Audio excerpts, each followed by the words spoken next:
Actually, yung isa doon, iba, he was threatening the victim. So, automatic POI siya.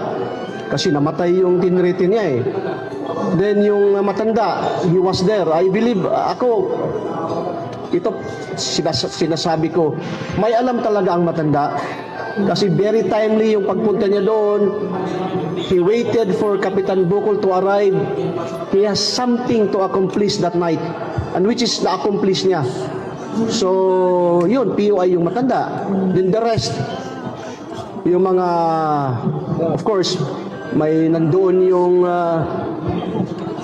hepe ng Digos Police. May previous sila na altercation ng kapitan. So lahat ng, kasi may kasabihan na everybody is a suspect.